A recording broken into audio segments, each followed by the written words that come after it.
Good morning, everyone, and thank you for having me at your conference today. And thank you for introducing me as the deputy leader of my party. I'm a Labour politician, but I'm not here today as a politician, or not just for that reason. In fact, I'm here really because I'm a former member of Hull University Rugby Club. And our most accomplished player was Porter Keane, founder of Changeboard. So I couldn't really say no to him then, and I couldn't say no to him now. So Porter, thank you to you and Jim for inviting me to speak today. But I know that's not why you really invited me. You really invited me because you know I'm a bit of a nerd. And that's really why I'm here. I was the first MP to blog. I was the first and only digital engagement minister under Gordon Brown. I had an iPod when digitising your music library involved sticking CDs into a computer and sticking it on the machine. The point is, I'm instinctively optimistic about technology and the opportunity it creates. So when it comes to robots, artificial intelligence, big data, super processing power, the conglomeration of change that's been dubbed the fourth industrial revolution, I honestly can't wait to see it unfold. I can't wait to see what humans invent next. But I also know there can be a downside to technological innovation, especially in the short term. History shows us that. It shows us generally always a human price to pay for technological change. Look at the last industrial revolution that ushered in an era of railways, bringing towns and cities closer together, creating new industries and new jobs. It changed our great conurbations forever in ways that are still visible today.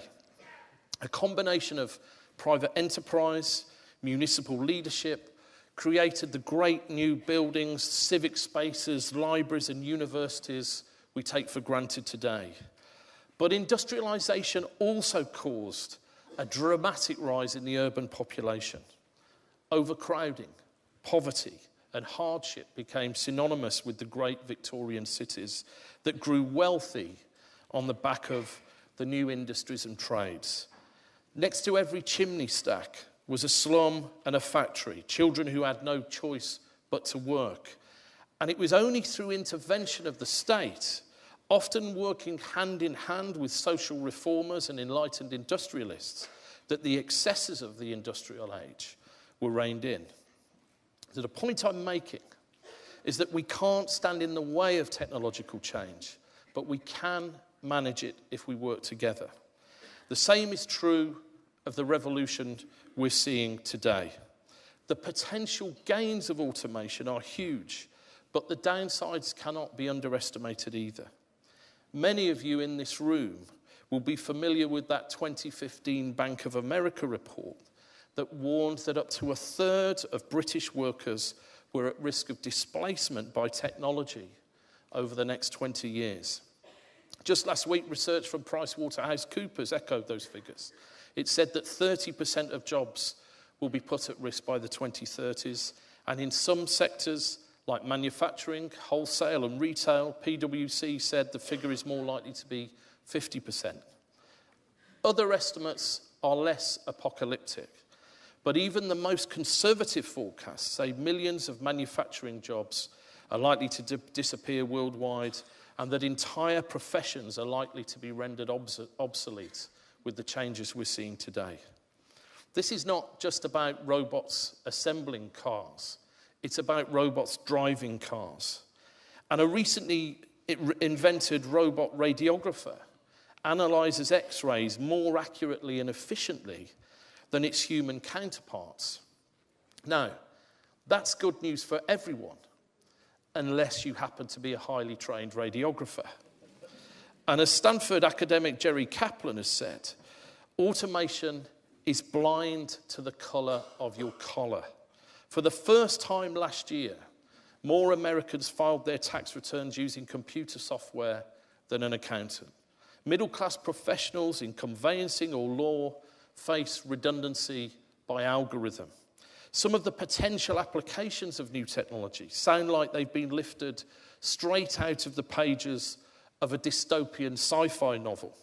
On Wednesday, only this week, I read that South African tech billionaire Elon Musk plans to implant electrodes into human brains in order to connect them to computers. Musk believes this might be the only way to ensure we're not left behind by advances in artificial intelligence itself, and that will make robots infinitely more powerful than humans. Now, that might sound far-fetched, but in one sense, technology is already merging man and machine. Monitoring devices mean that for many people who work in logistics, those delivery drivers that are so common in our lives now, every journey is tracked, every route mapped. They're unable to choose their own without risking being censured by their managers who ask why they went off route. Driverless cars may render that problem a thing of the past, of course, assuming Uber and other manufacturers iron out their teething problems that caused one car to crash in Arizona dramatically last week. But the American Trucking Association estimate there are currently 3.5 million truck drivers in America. They could all be out of work in a generation's time. And if drones deliver as many goods in the future as vehicles do today, it could be that entire fleets of driverless delivery vans disappear a few years after that, because even before they become a familiar sight on our roads. Daniel Susskind, an academic and member of our Future Work Commission, and his father Richard have argued that it's the traditional professions also which will bear the immediate impact in the rise of the machine. Doctors, lawyers, pharmacists, engineers, academics, managers. Why will we need a GP when a robot can read precisely the complexities of our physiologies and prescribe, manufacture and distribute the exact blends of medications we need? Why pay an accountant to do your taxes or run your accounts when a personalised software package can do it for you? We know that the roles of engineers and architects will change as computer-aided engineering systems create and test prototypes within seconds. It's possible that in 50 years, even management consultancy won't exist as a profession. So it's not all bad news. It's a risky gag in an audience like this, I know. And so the question for us today is how to master this change, how to avoid the fate of previous generations, how to make change our ally, not our foe. We can't predict with any certainty what changes automation will usher in or how quickly they will take effect. But I would argue that we can be reasonably sure about the impact it will have on our economy and our society. My fear is that the digital revolution of the last 20 years, which concentrated power and wealth in the hands of a few, many of them in Silicon Valley, could be repeated on a far larger scale when automation and artificial intelligence becomes commonplace. Those behemoths of the digital age, Apple, Google, Facebook, make many billions of pounds profit, but employ a tiny number of people compared to the industrial giants of the past. Ford, the motor company, employs 200,000 people worldwide. It has a market value, last time I checked, of about $45 billion. Snapchat, which is currently valued at $25 billion, has fewer than 400 employees. Uber employs an army of drivers, but it enriches a tiny number of San Francisco-based executives, along with the small number of investors in the company. The risk is that the widespread adoption of automation and artificial intelligence creates a winner-takes-all economy in which the gains accumulate to those who create or own the technology, but the financial losses are borne by the people whose jobs are displaced or have to work for far less money. And we've seen that over the last 20 years when we look at globalization, which has done wonders for economic growth for this country and made us wealthy as a country, but not everyone has seen the benefits. And that's why one of the reasons that I would say that people have been voting for change in an unusual way recently. not the kind of change that a politician from my wing of politics would welcome. Yesterday, Alex Krotowski told me that she thought I looked like I was going to burst into tears on the telly when the Prime Minister triggered Article 50. In the States, they elected Donald Trump. Now, part of that is because I think we've failed to make sure that people are all benefiting from the changes we're seeing in our economy and in society. We have to ensure that the benefits of technological change are enjoyed by everyone, not just a tiny privileged few. I think our society is starting to resemble an hourglass, with room at the top for those with existing wealth and access to capital, and a wide flat base of lower paid jobs, but there's a hollowing out in the middle, the jobs in retail or high street banking, for example. Now, a society of affluent leaders and struggling workers, but little room in the middle for people to move on and improve their lives, is not one that leads to stable political change. There are too many people who think they are powerless to act, and they wrap their powerlessness up in an economic and political libertarianism and pray to the gods of the free market and hope for the best. They eschew any role for government, reject any notion of an industrial strategy, or support for companies to innovate and grow. Some of those who hold that rather extreme view serve as ministers of the Crown. You won't be surprised to know that as the Deputy Leader of the Labour Party, I have a very different view. There's a fundamental distinction I'd like to draw to you this morning between the interests of business and the interests of capital. Enterprise and hard work grow businesses that become employers and contribute to the fabric of society in many ways, social, cultural, as well as through taxation.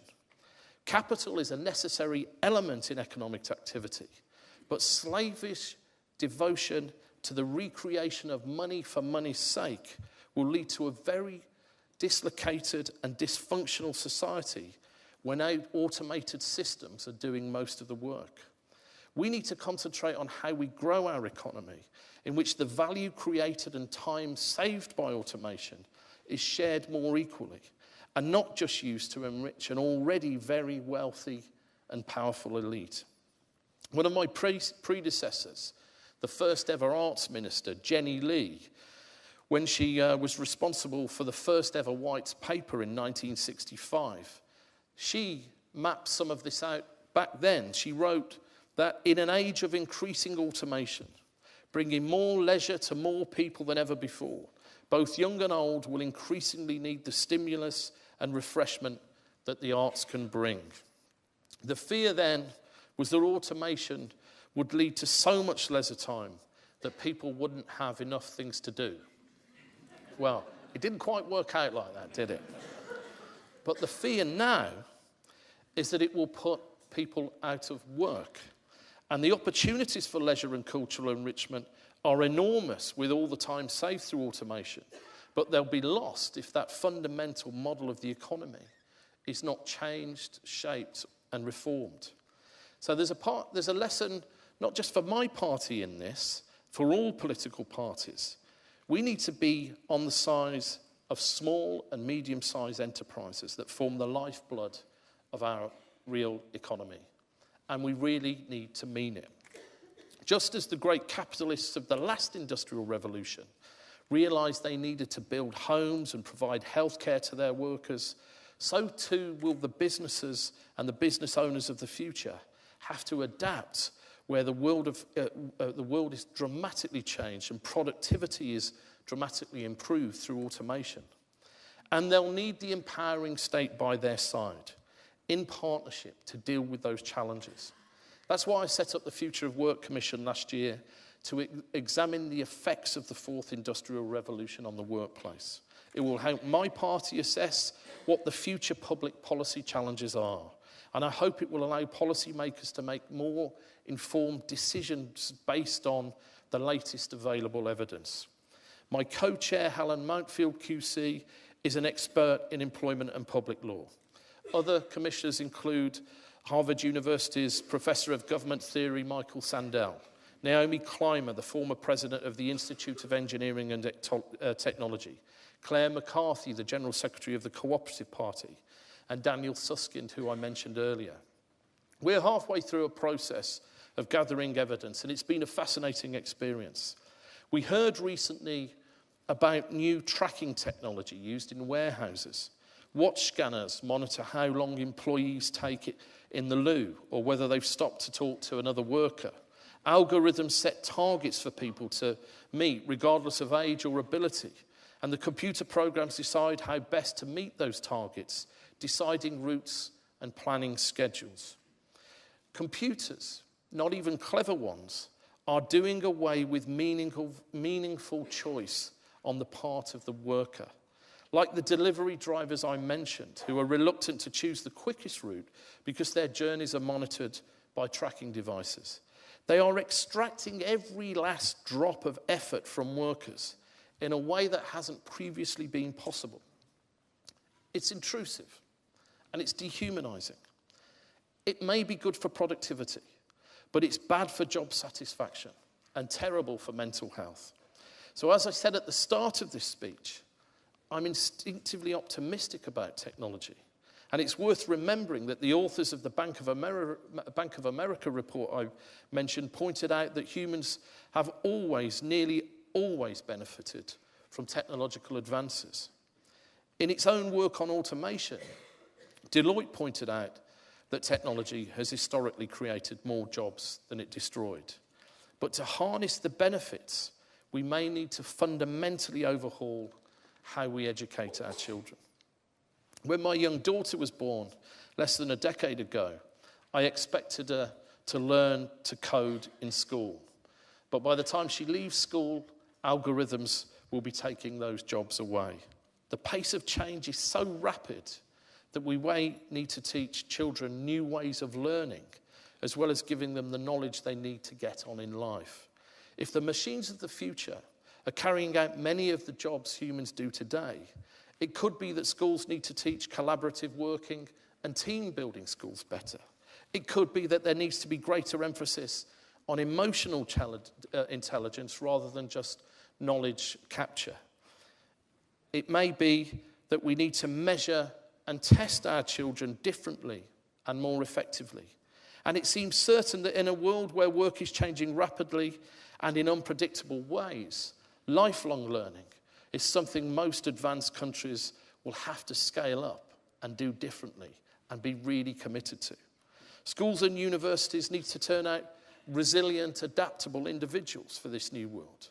Lifelong learners who can cope with change and are happy returning to education to reskill and learn and taking new knowledge. We need to develop pupils' creativity and emotional intelligence because those are hard to automate. They're key human characteristics. The Commission has also heard about how artificial intelligence could transform education. Now, one witness told us about how an AI system could accurately monitor students' progress, recognize their achievements and where they need extra help in a way our current system cannot currently cater for. And not just that, but how it could connect with the jobs market to identify skills gaps, how it could then tailor students' education and training to produce workers who fill those gaps. And as we heard, the biggest obstacle to making that kind of agile, responsive system a reality isn't money. It's in the hearts and minds of teachers, pupils, parents, and ministers. Because it would involve interaction with technology, data collection on a massive scale, and people are very wary about that. The UK hasn't yet had a big public conversation about technology, about how we regulate it, what we want to do with it, how we'll allow and what we won't allow the things that technology can do. We do need a big conversation about that. Currently, we're dealing with things in a piecemeal way, but soon that's not going to be good enough because the rate of innovation, and here I'm quoting from that Bank of America report again, has gone from linear to parabolic. Our existing systems just won't be able to absorb the pace of change we're seeing. There are going to be more new business models that use new technology, like Uber and Amazon and Upwork, that challenge and sidestep existing employment law. Driverless vehicles aren't just going to slot neatly into existing car regulations. Our tax system is going to come under strain. What do we do when a robot starts doing the job previously a human earned £40,000 a year for doing? Do we tax the robot? Bill Gates thinks we should, and then use that money to retrain the displaced person. I'm actually not persuaded by that particular argument, but I am persuaded that he's doing the right thing by identifying the problems and considering radical solutions. The only way to allay anxiety about these and other major changes in our society, and in so doing allow them to reach their full potential, is to set out a persuasive, evidence-based, positive vision for the future and the future of work. Being who I am in politics, I'm evidently not going to attempt to stand in the way of progress, but I do believe in choosing what counts as progress. The public need to be reassured that technology can be, that it's going to be, used in ways that benefit us all. That's what the Future of Work Commission is trying to do. And I know your conference is concentrating on this, and next year you're talking about the fourth industrial revolution as well. I'd love to come back then and hear what you've got to say. So to conclude, automation has the potential to liberate us from the more mundane aspects of work. It could mean many of us can spend less time doing jobs we don't like. It could make the gains that we have historically accrued to the few available to the many. It could mean wealth and opportunity is shared and toil is reduced. It could, in short, lead to a fairer, healthier, more informed and kinder society. That's the sort of society which my party was founded to create. And I'm going to end on that point and take some questions. Thank you.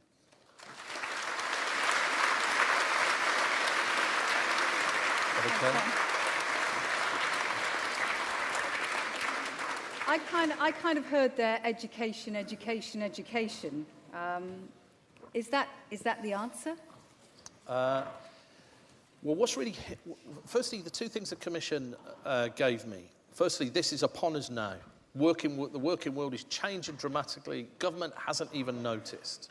And so I was really struck by how in certain practices, people are almost being turned into robots by measurable devices. Their only way out of that life is by reskilling and doing the jobs of the future.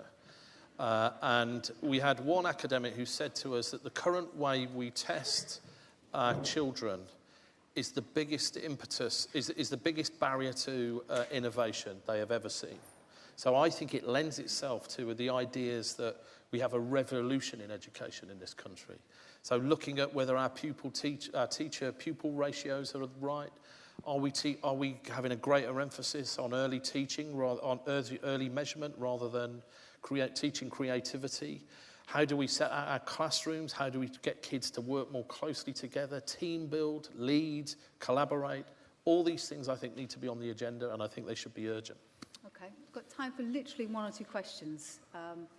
Anybody burning to us? Tom, yes, there's one at the back there, and there's one at the top there. So we'll just take two.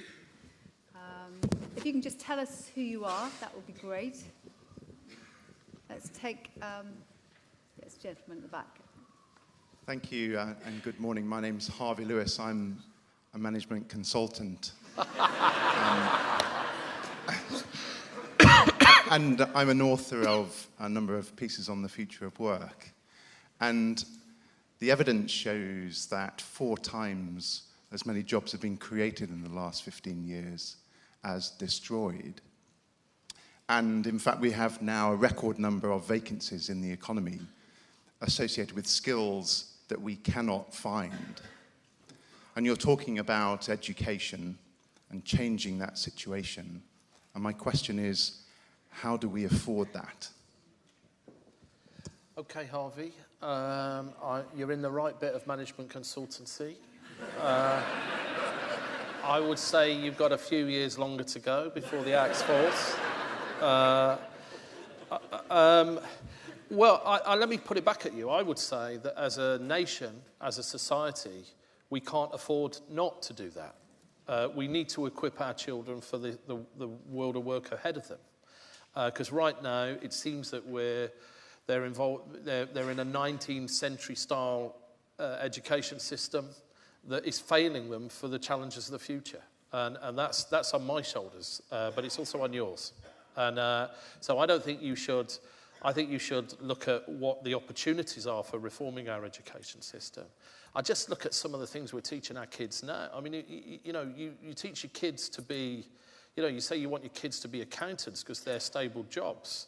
And yet some of the estimates are that 9 out of 10 accountancy jobs will be redundant in 20 years' time. I might be wrong on that. You're a management consultant. You might have a different idea.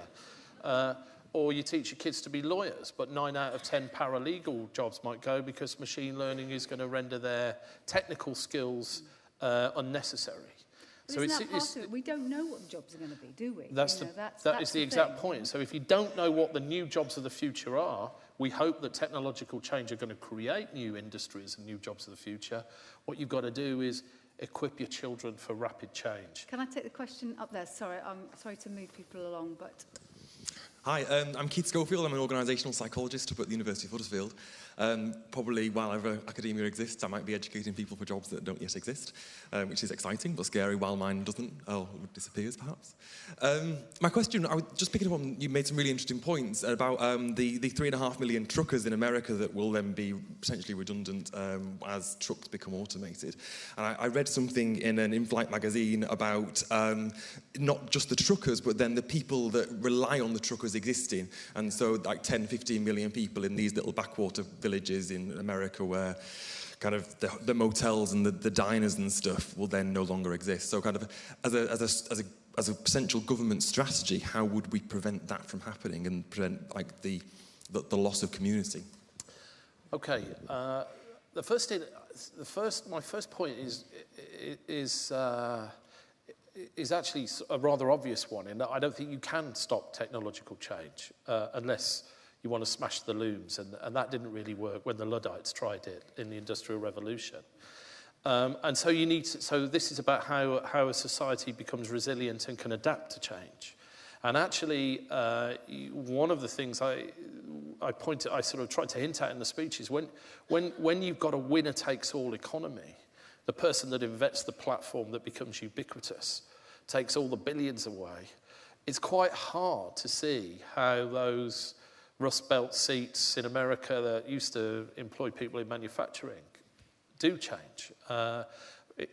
That's why I think education needs to be at the heart of it so that those individuals themselves can adapt and be resilient. But it also takes, dare I say it, enlightened political leadership. And it requires workers, employers, and politicians to work together. And this notion of the empowering state, which is, bandied around by politicians, I think is going to be at the heart of the challenges ahead, because we do need to give people fulfilling lives, and they need to occupy their time to do things to make us who we are as humans. And I don't know where those jobs of the future are coming from. But we would hope that this level of innovation is going to create the new work, and people are going to be ready to take the jobs that come up.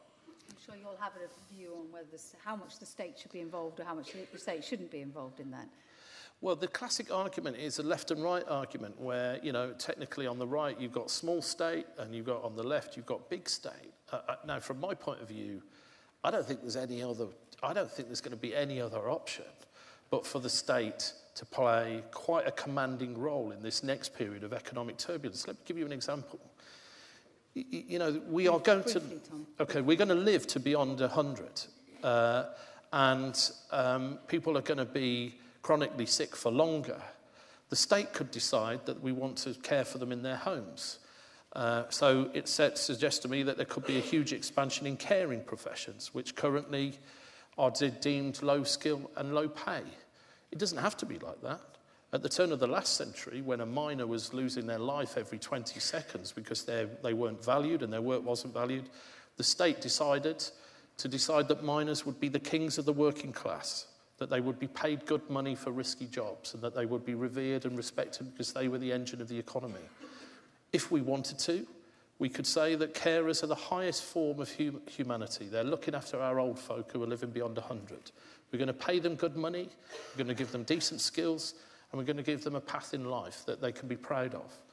I think we're going to end up having to do that, and I think whether you're on the left or right of politics, the state are going to have to make those decisions. If the state wills it, it can happen.